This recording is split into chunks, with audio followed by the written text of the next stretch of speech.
उस बच्ची की छोटी सी छोटी चीजों का ख्याल रखते। अरे महक बेटा, चाहे लड़का हो या लड़की, इतनी आजादी नहीं देते, बच्चा बिगड़ जाता है। आपको पता ही क्या है सासू माँ, चुप रहिए। हम दोनों कमाते ही क्यों हैं? इन बच्चों के लिए ना। देखिए तो कैसे प्यारे प्यारे पैरों से चल रही है, कितनी प्यारी लग रही है। अब मैं क्या इसके पैर काट कर बेड पर बिठा दूं इसे? अरे मैंने ऐसा तो नहीं कहा। मेरे कहने का मतलब ये था कि बस करो ना माँ, क्या सारा दिन टोका चाकी करती रहती हो। अरे करने दो ना जो कर रही है। दोनों मियाँ बीवी अपने अपने काम में लग जाते हैं और सास मंदिर चली जाती है, लेकिन बेटी सौम्या घर में तेल का डिब्बा लेकर फैला देती है। घर को तो मैं पराठे की तरह सेक दूंगी। मैंने सारा तेल फैला दिया, अब मैं इसे सेक दूंगी। महक कमरे में आती है जहाँ सारे तरफ तेल ही तेल फैला हुआ होता है। अरे मोहन देखो तो, अपनी छोटी सी बच्ची की हरकत, पूरे घर में तेल फैला दिया। मोहन भी आकर हंसने लगता है। छोटी सी सौम्या को लगता ही नहीं कि उसने कोई गलत काम किया है।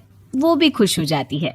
अब तो आए दिन वो कोई ना कोई नया नुकसान करती, कभी टूथपेस्ट गिरा देती तो कभी डिटर्जेंट। हालत ये थी कि घर का राशन किसी किसी महीने तो 2 बार भरना पड़ता। रोज ये कोई ना कोई नुकसान करके खड़ी होती है। अरे तो क्या हो गया माँ जी, बच्ची है, बच्चों वाले काम ही करेगी ना। आप बिना पता नहीं क्यों उसी के पीछे पड़ी होती हैं। धीरे धीरे सौम्या बड़ी होती है। एक दिन, माँ देखो दरवाजा खोलो, वो ऑनलाइन मैंने जीन्स मंगवाई थी, वो आई होगी। 3,000 दे देना और पैकेट ले लेना। 3,000? ऐसे कैसे जीन्स है बेटा, ये तो बहुत बड़ा अमाउंट है। माँ फालतू बात थोड़ा कम ही किया करो और जल्दी जाओ, वरना समझ लो खाना नहीं खाऊंगी मैं आज सारा दिन। सास वहीं खड़ी सब देख रही थी, लेकिन अब तो उन्होंने भी बोलना छोड़ दिया था। अब तो आए दिन सौम्या के खर्चे बढ़ते ही जा रहे थे। कभी महंगी ड्रेस तो कभी दोस्तों के साथ पार्टी। पैसे दे दो तो ठीक, ना दो तो घर में कलेश। ये सब तुम्हारे ही कारण हुआ है। देख रही हो कैसी हरकतें हो रही है इसकी। रात के 8 बज गए हैं, लेकिन महारानी जी घर पर है ही नहीं। तभी सौम्या पड़ोस के लड़के के साथ वहां आती है। ओके बाय रोहन, कल फिर मिलेंगे, लव यू।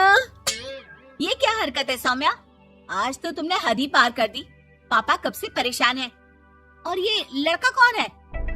तभी पास खड़ी सास बोलती है, देखो महक, आज तक मैंने कहा नहीं था, लेकिन मैं आज कहूंगी, क्योंकि ये मेरे घर का मामला है। मैं नहीं चाहती कि मेरे बेटे का खानदान खराब हो या फिर कोई हम लोगों के घर के लिए बात करे।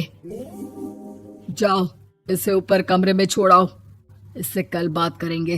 मॉम देखो ना दादी क्या बोल रही है, चुप कराओ ना इनको, जैसे हमेशा करा देती हो। महक को अपनी गलती का एहसास हो रहा था। वो चुपचाप खड़ी होती है।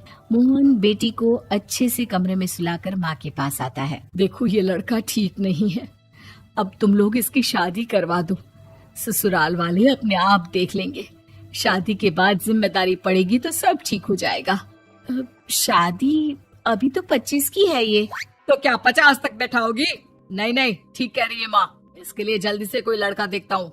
अगले रोज सौम्या खाने के टेबल पर, मैं आप लोगों को बता देती हूँ, मैं रोहन से प्यार करती हूँ और उसी से शादी करूंगी।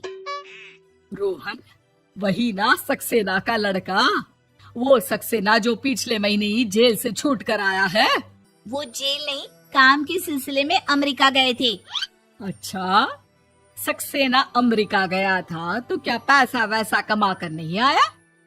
ये देख रही है ब्लाउज, उसकी बीवी ने सिला था मेरा।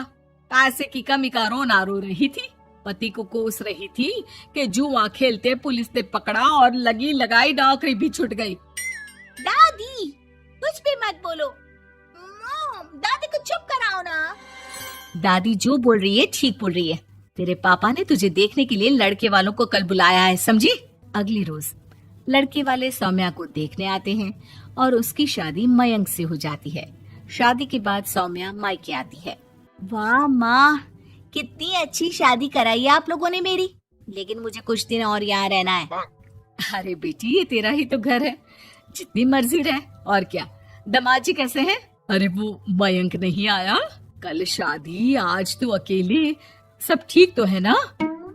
महक एक बार फिर सास पर चढ़ बैठती है। अब बस करिए ना माँ जी, अब तो ज्यादा ही हो रहा है। माना आपकी कुछ बातें मैंने नहीं मानी, लेकिन अब ये मेरी बेटी मायके आई है, तो क्या उसका मतलब यही कि वो लड़कर आई है? हाँ पीना।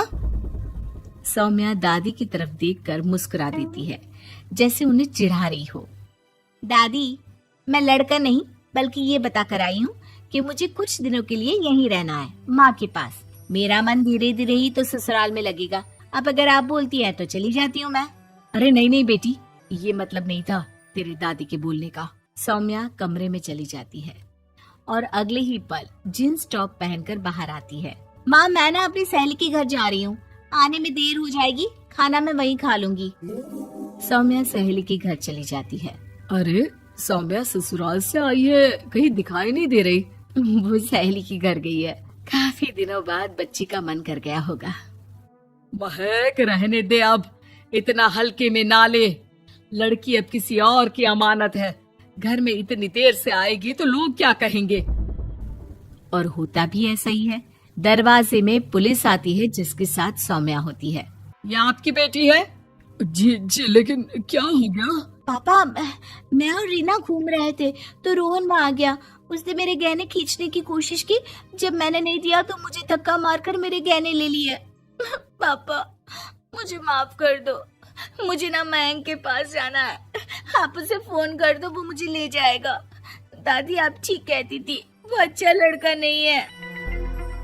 कोई बात नहीं बेटा, मयंक का फोन आया था, उसे तेरी याद आ रही थी, लेकिन वो तुझे भी अपनी जिंदगी जीने से नहीं रोकना चाहता था। मैं उसे बोल दूंगी कि वो कल तुझे लेने आ जाए। अगले दिन, चलो सौम्या, मैंने आज रात की फिल्म की टिकट